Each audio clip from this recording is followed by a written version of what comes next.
What up, peeps? Tony Baker here, back with another movie review. This time I'm reviewing Indiana Jones and the Dial of Destiny. I always like the Indiana Jones titles. It's always interesting. It's always a good time.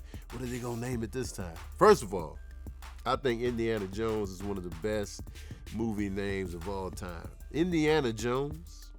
Like, if my name was Indiana Jones, I would not be mad. Indiana Jones.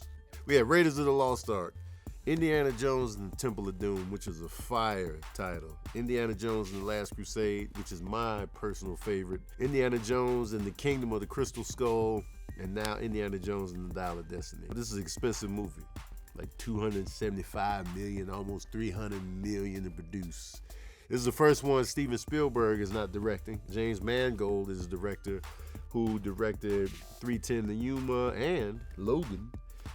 Which is a movie I consider one of the best comic book movies ever crafted. Harrison Ford is back in the role of Indy. And Harrison Ford, he's got to be like 80, 82. He's up there, 79. I'm not sure how old he was when they were filming, but I like the fact that he's old and still doing it, and he's not shying away. It's not like he's trying to be younger. He's just out here, you know. One thing though, in the movie, They start during the Nazis as usual, and then they fast forward to the 60s, like 69. So I'm like, okay, so we went from the 40s to 69, but it looked like he aged 40 years in the 20-year span that they jumped. So it's like, they still kept it. I thought they were going to go like, late 70s maybe, but I'm sure they had to match it to something historical, like the moon landing, if you will. And it always interests me about Indiana Jones. He's an archaeologist. Let's be real on who he is. He's an archaeologist, a professor. But he be getting into some wild stuff. He's killed people. He's been on adventures. People have died. And he hasn't been arrested. Like, he's never been arrested and hauled off to jail. Mad murders. The Indiana Jones movies have high body counts.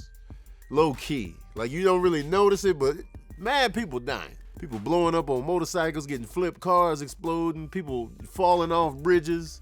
That's the thing. That's the thing. You cannot go wrong when Nazis are the villains. We got no remorse. Whenever they got that little badge on, that little symbol of just hate, we could care less what happens to you. Arrivederci. No remorse. We don't care about your family, your friends, your cousin, your aunt. We could care less. We don't care if you was just like, well, I just signed up. I'm just a young German kid. I ain't got no hatred. Like, man, we don't care. You got the uniform on. This is your fault. So now we got new characters in the mix. Helena, played by the girl from Fleabag, is Indy's goddaughter, and they're after a relic called I can't even pronounce it. How you say it, Cam? The Antikythera, which is essentially the Dial of Destiny. So it's this ancient artifact made by Archimedes. And apparently it's mathematically sound enough to where you can time travel based on a fissure that opens up if you get the coordinates just right. So it's like, in the wrong hands, now you're messing with history. And so one of the main heavies, a Nazi doctor of some sort, I don't know if he was an archaeologist himself or whatever, but working with the Nazis, played by Mads Mikkelsen. First of all, Mads, he has the perfect villain face. Like, he's probably a great guy, but man, that face. He played Hannibal in the series Hannibal. He's just got a great villain face, and his voice is like super cool. So it's just like, this guy's up to no good. Even if he is up to good, he's up to no good. And he was going through a lot, man. Indiana Jones is the king of the one-hitter quitter punch. Like, he just be socking dudes out, one-hitter quitter. They knocked out. I'm like, yo, Indiana Jones could have been a professional fighter. He could have been, middleweight, because he knocking cats out. One punch, and the Indiana Jones punch sound effect is legendary at this point. It sounds like no other punch in movies. It's just extra. It's like a little bass on it, and it's like it stretches out. So they was like, yo, we're going to keep the punch sound effect. And I can hear that Mannheim scream one time. The Wilhelm scream. I heard it one time in this movie. I was like, oh, you got to throw that in there. But who taught Indy how to fight for the one punch? Because, man, socking cats out, one-hitter quitters. Unless it's a scene where they're supposed to struggle. But a lot of cats are just getting one and done out here. Just socking cats out, holding the hat to your face, socking you out, you're knocked out. You know how hard it is to knock somebody out with one punch? You got to nail it just right. You got to train.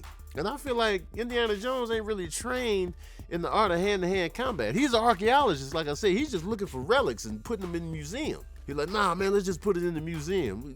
Where did he get the hands from? And his dad, played by Sean Connery in The Last Crusade, it looked like he didn't have hands. So I'm like, where is he? Was Mom's the one? You know, Indy, you got to punch, you got to sock dudes out. I know he was in like the Boy Scouts back in the day from The Last Crusade when River Phoenix played a young Indy, but it's like, where are you getting these hands from? Antonio Banderas is in this movie as well. I feel like they kind of wasted a star like Antonio Banderas in there. His part was too small. I was like, man, we need more. His character was intriguing. But this Indiana Jones movie has what you know and love about the Indiana Jones franchise. Action, adventure, the whip, the hat, the car chases, the running, the international locales and all these like dope places, and they traveling and they flying, and this little, man, you had to get to Athens, but you went to Morocco, you had to get to Athens, and it was just like, man, you know how long that travel is? And we talking 69. No TV on the flights. You just sitting there. They probably smoking on the plane. And you just sitting there taking the trip. And then you get there and it's just like, man, how's everybody affording this? Let me see that passport. And so pretty much essentially Helena wants the artifact for financial gain. She has this kid that she's looking after, and she just wants the money. Indy, of course, wants it put in the museum, and then Mads Mikkelsen's character, he wants to use it for his own personal gain so he can go back in time and do what Hitler could not do and win the war. Because he was just looking at his mistakes. He's like, man, I can fix all that. So that's the whole plan. So it's a race against time, if you will, to try to keep that out of the wrong hands. It was a good time. It was a good time. It was good to see Indy back. It was better than the last one. You know what I'm saying? The last one was kind of, I don't know what they were doing. Even though I like Cate Blanchett as the main villain in the last one. Shia LaBeouf was just, he didn't win me over in that one. And there's no nuke the fridge moment. There's no nuke the fridge moment. They was like, all right, we're not going to nuke the fridge. But people have no aim. People have no aim in the Indy movie. They shooting machine guns and missing. Close range. Just missing. People shooting up little vehicles. It has one window. It's a little cart around Morocco. Bulletproof, apparently. Like they shooting full rifles. Assault. Missing. No long-term damage. None of that. But, we expected. We knew what we signed up before. But forget all that. You want to know the smooth jazz review of Indiana Jones and the Dial of Destiny? Well, here it is. Oh, yeah. I'm giving Indiana Jones and the Dial of Destiny, I'm giving it 3.5 saxophones out of 5. I was entertained. I was like, man, it's a good time. And I saw it on something called Screen X at Regal. So what Screen X is, you have visuals on the side of the theater itself. So it's like you're getting an immersive, you know how IMAX is kind of like this? Screen X is kind of like, it goes even further back and you can just see, it was really dope. And I accidentally did it. Like I just got a ticket because it was 12:30 p.m. and that worked for me. I saw Screen X, but I just thought it was the good audio. And then when those sides opened up, I was like, oh, what we doing here? Now I want more of this. I'm gonna try to see Mission Impossible like that.